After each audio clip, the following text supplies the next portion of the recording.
오늘 하나님 말씀은 요한일서 4장 17절에서 21절까지 말씀입니다. 요한일서 4장 17절에서 21절, 제 성경은 391페이지입니다. 같이 읽겠습니다. 이로써 사랑이 우리에게 온전히 이루어진 것은 우리로 심판날에 담대함을 가지게 하려 함이니 주께서 그러하심과 같이 우리도 이 세상에서 그러하니라. 사랑 안에 두려움이 없고 온전한 사랑이 두려움을 내쫓나니 두려움에는 형벌이 있음이라. 두려워하는 자는 사랑 안에서 온전히 이루지 못하였느니라. 우리가 사랑하면 그가 먼저 우리를 사랑하셨음이라. 누구든지 하나님을 사랑하노라 하고 그 형제를 미워하면 이는 거짓말하는 자니 보는 바 그 형제를 사랑하지 아니하는 자는 보지 못하는 바 하나님을 사랑할 수 없느니라. 우리가 이 계명을 주께 받았나니 하나님을 사랑하는 또한 그 형제를 사랑할지니라. 아멘. 아버지 하나님 은혜 감사합니다.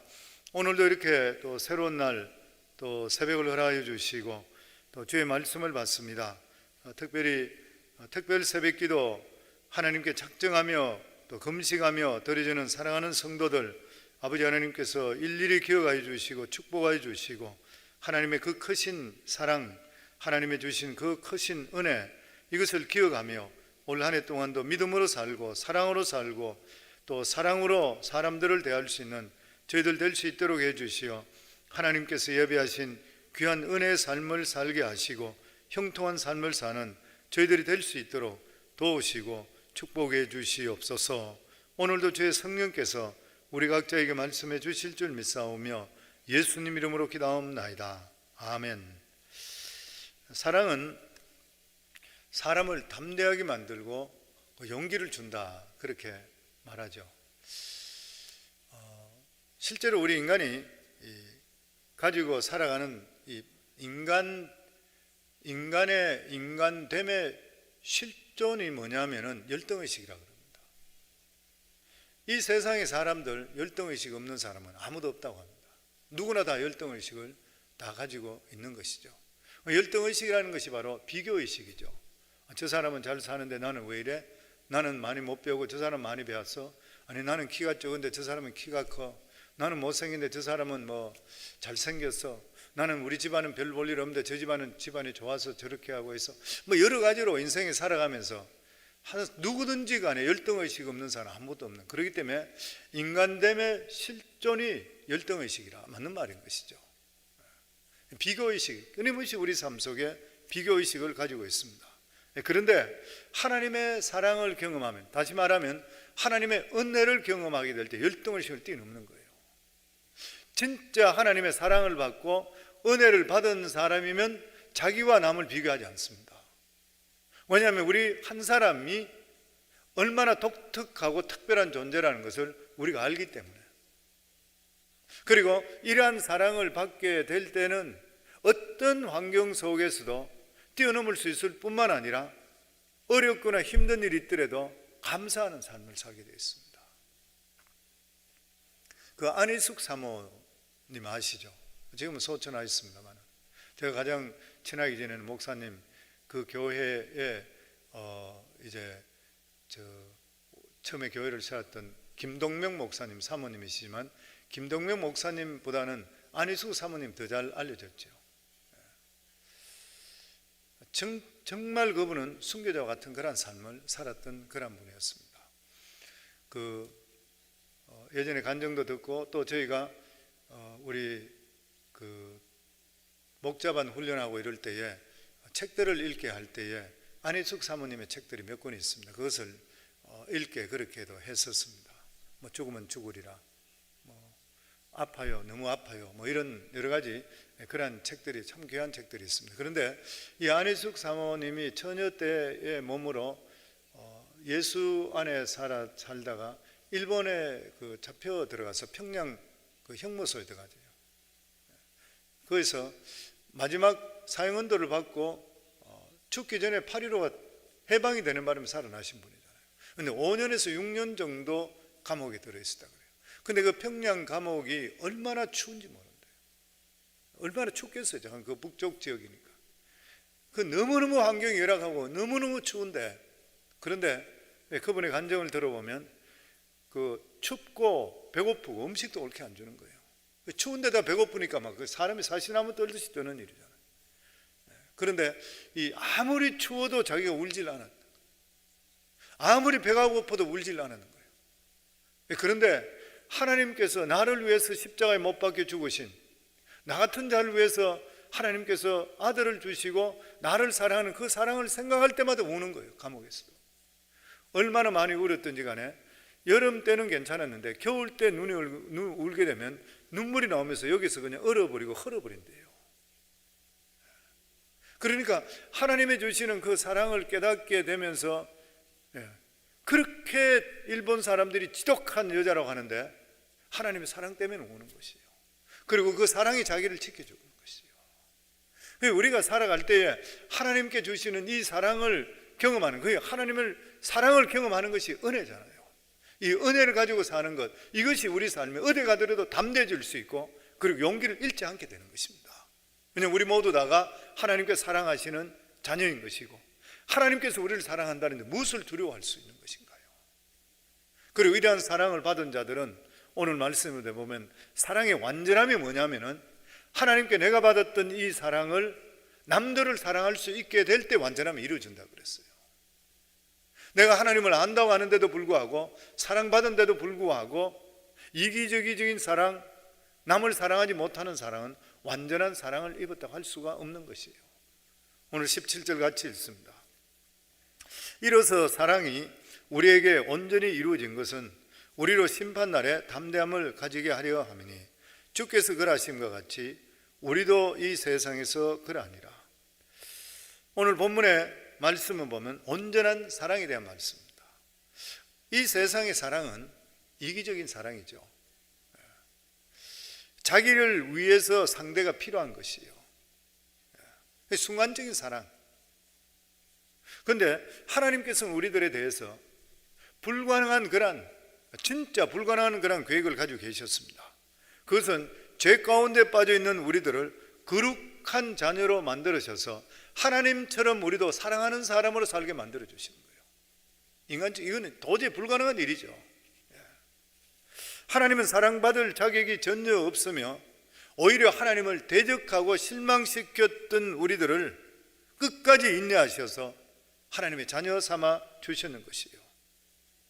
그래서 하나님의 자녀 되어서 새 사람이 된 것 같이 너희들도 너희 사랑을 통해서 사람들을 새 사람으로 만들어라는 것이에요. 그들에게 사랑을 증거할 수 있어야 되고 너희가 받았던 이 사랑을 그들을 실천하는 거예요. 그렇게 될 때에 하나님의 사랑이 우리 속에 완성된다. 17절 끝에 보면 주께서 그러하심과 같이 우리도 이 세상에서 그러하리니, 우리도 이러한 사랑을 실천할 때에 하나님의 사랑이 완성되는 것이라. 그래서 우리가 하나님의 사랑을 받을 때에 크게 몇 가지로 생각할 수 있습니다. 그 중에 가장 중요한 것은 우리가 하나님의 사랑을 받은 자는 더 이상 자기의 행복에 몰두하지 말아야 돼요. 왜냐하면 하나님의 사랑을 받은 후에 우리들이 살아가는 삶에 우리 삶의 행복에만 목적이 절대 될 수가 없는 것입니다. 왜냐하면 이제는 하나님의 사랑받은 자는 우리가 우리 자신을 사랑하는 것보다 하나님께서 우리를 더 사랑하시는 거예요. 우리 자신을 사랑 안 하셔도 돼요. 왜냐하면 하나님께서 우리를 사랑하시기 때문에, 그 사랑은 내가 나를 사랑하는 것보다 하나님께서 나를 훨씬 더 사랑하시기 때문인 것이에요. 그러니까 이제부터 우리가 할 일이 무엇인 것이에요? 하나님의 사랑을 아직 받지 못했는 자들, 방황하는 이러한 자들에게 하나님의 사랑을 전하면서 그들의 가치를 깨닫게 만들어주는 거예요. 자신감을 잃어버린 사람들에게 자신감을 다시 회복시키는 일, 죄에 빠져 있는 그러한 사람들에게 죄에서 나와서 바른 길로 갈 수 있도록 하는 것, 이러한 일들을 우리가 할 수 있어야 돼요. 물론 우리가 행복하는 게 너무 중요합니다. 그러나 하나님께서 우리에게 주시는 이 사랑을 이렇게 증거하게 될 때에 하나님께서 우리 행복을 지켜주시는 거예요. 내가 내 행복 지킨다고 지켜주는 건 절대 아닌 것입니다. 항상 기독교는 역설적으로 우리가 하나님의 일을 하게 되면 하나님께서 우리 일을 해주시게 되어 있는 것이에요. 그래서 우리는 이러한 하나님을 믿고 살아갈 수 있어야 되는 것이에요.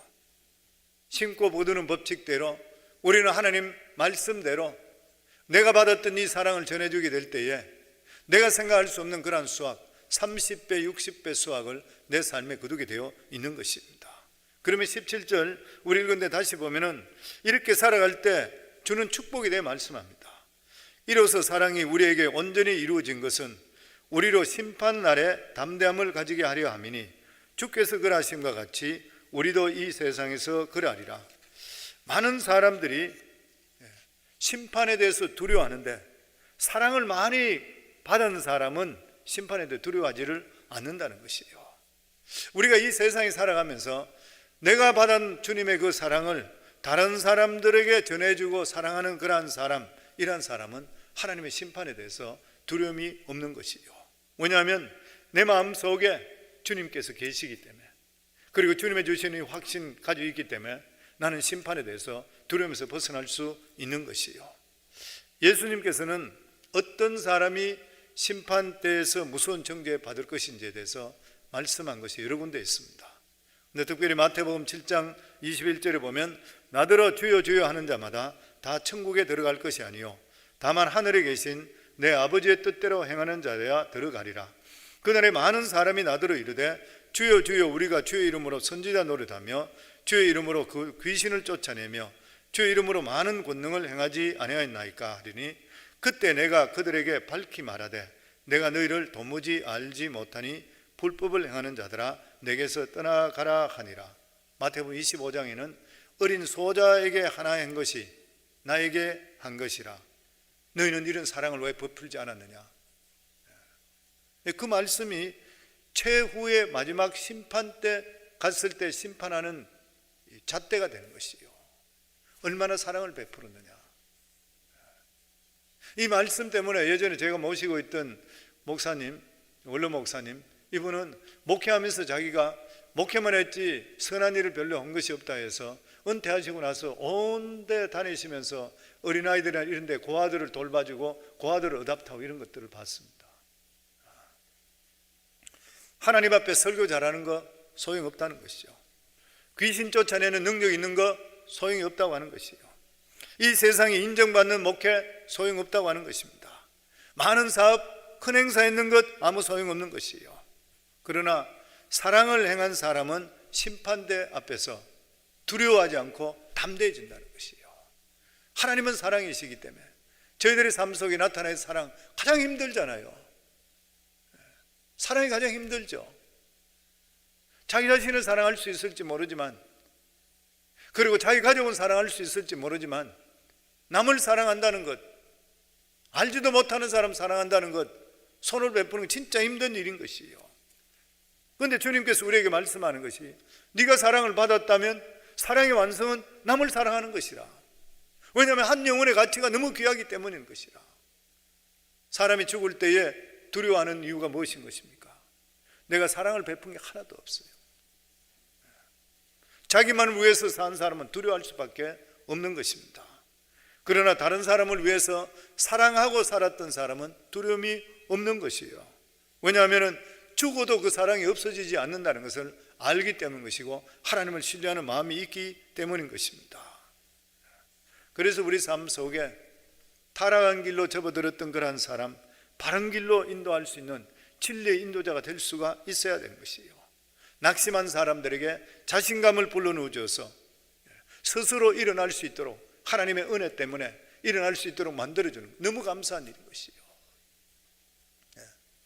저희 부부가 그런 이야기를 한 적이 있습니다. 언젠가는 저희가 담임 목회에서 그만두게 된다면 그러면 그때부터 저희가 사람들을 이렇게 세우자. 우리 부부간에 그거 잘하지 않냐. 영적으로도 이렇게 세워가지고 살아가는 삶에도 어떻게 살면 된다는 게 이렇게 세워가지고 이런 것들로 사람이 이렇게 세우자. 저는 이게 저희 부부가 생각있는 뿐만 아니라 우리 믿는 모든 사람들은 항상 내가 받은 은혜와 사랑이 너무 많고 그것을 통해 나에게 하나님 주시는 어떤 분별력이나 통찰력이 있잖아요. 이런 것들을 가지고 주위 사람들에게 잘못 가는 길들을 바로 갈 수 있도록 해주고 보이지 않는 지름길을 지름길로 갈 수 있기를 길을 이끌어 주시고, 이런 것들 우리들이 할 수 있어야 돼요. 이게 하나님의 사랑을 증거하는 것이에요, 보면. 그리고 사랑하면 두려움이 없어진다 그랬습니다. 18절에 보면 사랑 안에 두려움이 없고 온전한 사랑이 두려움을 내쫓나니 두려움에는 형벌이 있습니다. 두려워하는 자는 사랑 안에 온전히 이루지 못하였느니라. 이 세상을 살아갈 때에 가장 큰 두려움이 무엇입니까? 미래에 대한 두려움이죠. 내일에 대한 두려움입니다. 우리는 미래를 알 수가 없는 것이에요. 미래를 모르니까 그냥 살아갈 수밖에 없는 것입니다. 그래서 우리 생각할 때에 가장 좋은 길이라고 택했는데 최악의 결과가 생기는 경우, 사람들 최악이라고 생각해서 선택한, 최악이라고 그 길을 고른 사람 누가 있겠습니까? 누구든지 간에 최선의 길이라, 가장 좋은 길을 택했는데 결과는 최악이 되어버린 거예요. 이러한 결과가 있다 하더라도 우리가 살아가는 삶 속에 믿음으로 사시고 하나님의 사랑 안에 있게 되면 두려움이 없는 것이에요. 왜 그런 것입니까? 하나님께 나를 사랑하시기 때문에 이 일을 통해서라도 하나님께서 오히려 딴 길을 이끌어 주시는 믿는 믿음이 있기 때문인 것이에요. 이게 하나님을 사랑하지 못하면 할 수 없습니다. 믿음 안에 살지 못하면 이런 마음 가질 수가 없는 것이에요. 그렇지만 내가 그래도 나는 믿음 안에 살고 하나님 사랑 속에, 은혜 속에 살고 내가 주위 사람들을 사랑하며 살았다 하면은 비록 내 하는 일이 가장 결과가 나쁜 일이 있다 하더라도 하나님께서 그것을 오히려 선하게 만들어 주시는 것이요. 무슨 말인 것입니까? 우리가 사랑 안에 거하게 되고 우리가 믿음 안에 거하게 될 때는 하나님께서 우리의 어리석음, 무지함을 아시고 오히려 그 길을 통해서 새 길로 이끌어 주시는 것이에요. 우리의 어리석고 무지함을 하나님 책임져 주시는 거예요. 특히 요즘같이 미래가 정말 불투명합니다. 불안정한 것이죠. 그런데도 우리가 반드시 명심할 것은 믿음으로 선택하시고 사랑으로 선택한 것은 절대로 실패가 없습니다. 왜냐하면 그 일에 대한 책임은 하나님이 져주시기 때문인 것입니다. 우리 신앙에서 중요한 것은 많은 지식을 쌓거나 많은 축복을 받는 것이 결코 아닌 것이에요. 저희들 삶 속에 중요한 것은 내가 배운 것에 대해서 하나라도 실천해 나가는 것입니다. 하나씩 실천하다 보면 하나님의 기적을 체험하게 되어 있고 기도 응답이 나타나게 되어 있는 것이에요. 아무리 이 시대가 어렵고 불투명하다 한다 하더라도 그 가운데 일하시는 하나님의 역사를 반드시 체험하게 만들어 주시는 것이에요. 그러니까 작은 일부터 하나하나 실천하다 보면 우리 삶이 형통하게 되어 있는 것이에요. 왜냐하면 하나님께서 형통의 길로 이끌어 주시기 때문인 것입니다. 18절 다시 한번 읽을 때 사랑 안에 두려움이 없고 온전한 사랑이 두려움을 내쫓나니 두려움에는 형벌이 있음이라.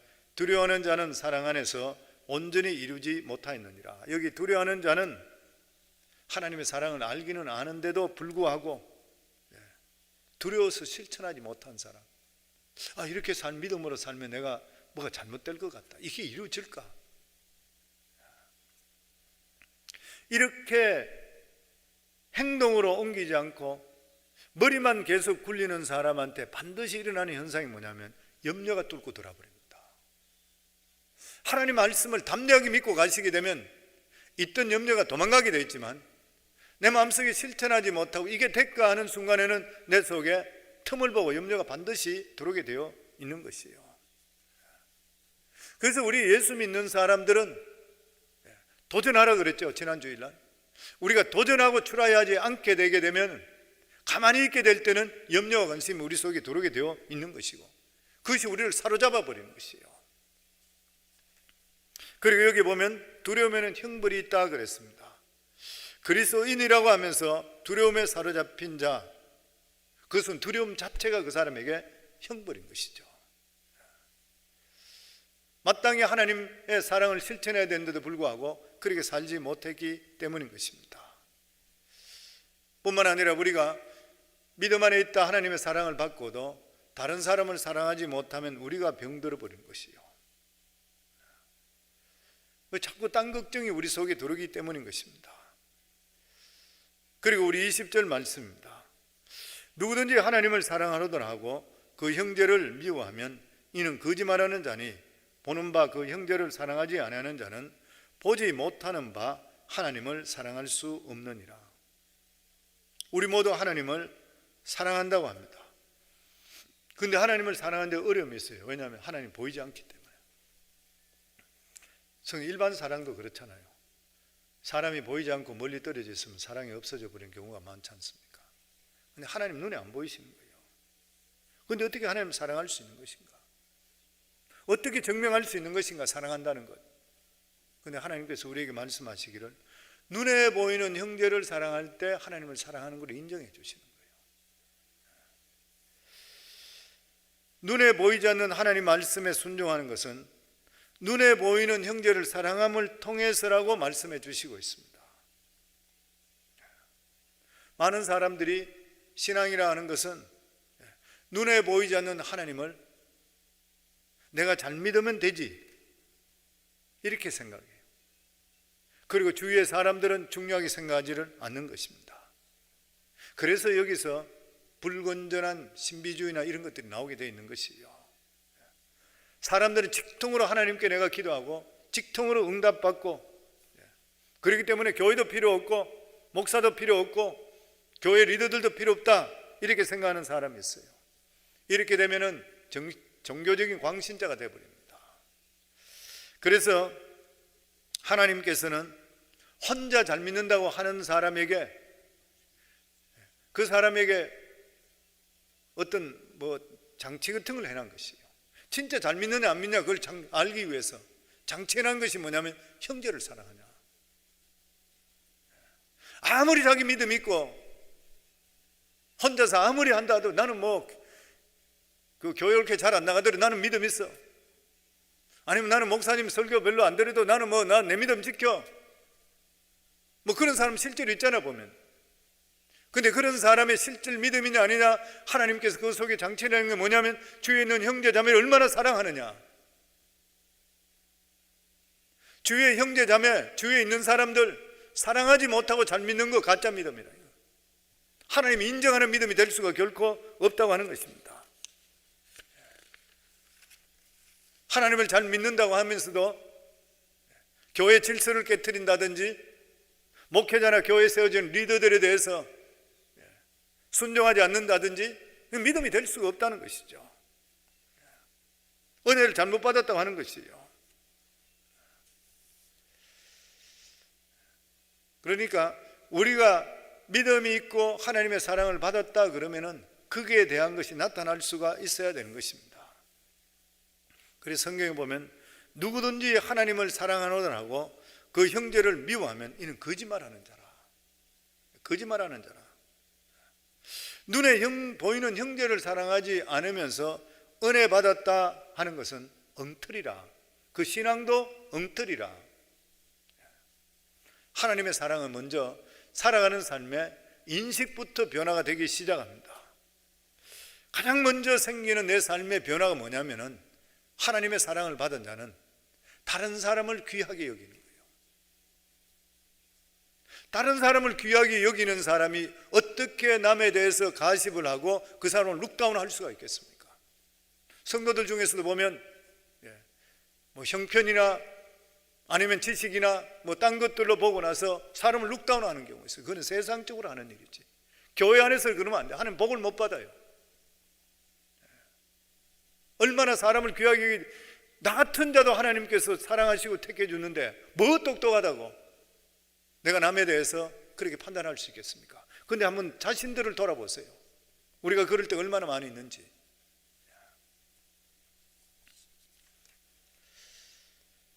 우리가 하나님의 사랑을 받은 사람의 가장 먼저 보이는 변화가 남을 소중하게 여기는 것. 그래서 다른 사람을 있는 그대로 인정하는 것이에요. 바꾸어서 사랑하는 것이 아니고 그 모습 그대로 받아줘야 되는 거예요.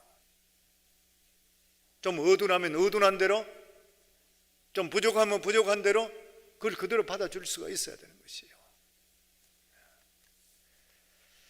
뿐만 아니라 우리가 하나님의 사랑을 받은 이러한 자, 은혜를 받은 자면 형제 자매들을 인정해 줄 뿐만 아니라 믿지 않는 자들에서도 겸손해야 됩니다. 저희들의 삶이.